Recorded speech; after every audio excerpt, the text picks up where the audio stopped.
Star plus के serial ये रिश्ता क्या कहलाता है में आ गया है अब तक का सबसे बड़ा ट्विस्ट, क्योंकि चारू भाग गई है मंडप से और अभीर का गुस्सा है 7वें आसमान पर।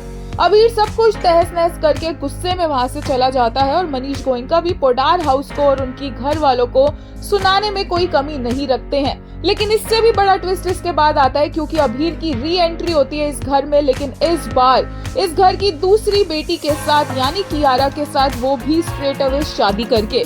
अभीर और कियारा शादी करके आ गए हैं और इस बात का जिम्मेदार भी एक बार फिर से अभीरा को ठहराया गया है।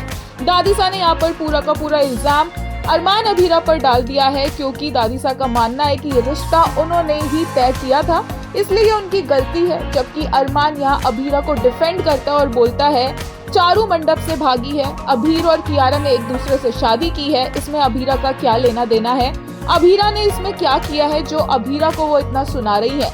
दादीसा कहती है कि हाँ बिल्कुल सही बात है, अभीरा ने कुछ नहीं किया है। इस घर की किस्मत तो उसी दिन खराब हो गई थी जिस दिन दादीसा अरमान को इस घर में लेकर आई थी। दादीसा अरमान को इतना भला बुरा बोलती है, पुरानी बातें उखाड़ कर लेकर आती है, घर वाले शॉक्ड रह जाते हैं, लेकिन दादीसा की कड़वी बातें खत्म नहीं होती। वो कहती है कि किसी को कैसी भी परवरिश दे लो, लेकिन उसका खून तो एक दिन बोलता ही है और अरमान के अंदर भी उसकी असली माँ का ही खून है। ये बातें अभीरा से बर्दाश्त नहीं होती कि अरमान से दादीसा इतनी बातें बोल कैसे सकती हैं। अभीरा आगे आती है और दादीसा को बोलती है कि दादीसा को अपनी परवरिश पर बस इतना ही भरोसा था।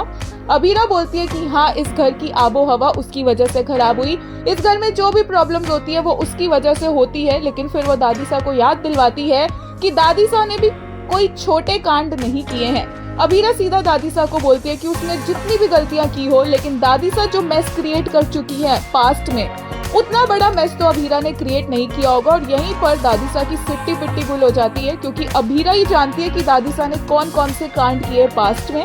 बट यहाँ पर अभीरा बोलती है कि फिलहाल के लिए वो उन बातों को नहीं लाना चाहती है, लेकिन वो अरमान को बहुत क्लियरली पूरे परिवार के सामने और दादीसा के सामने डिफेंड करती है।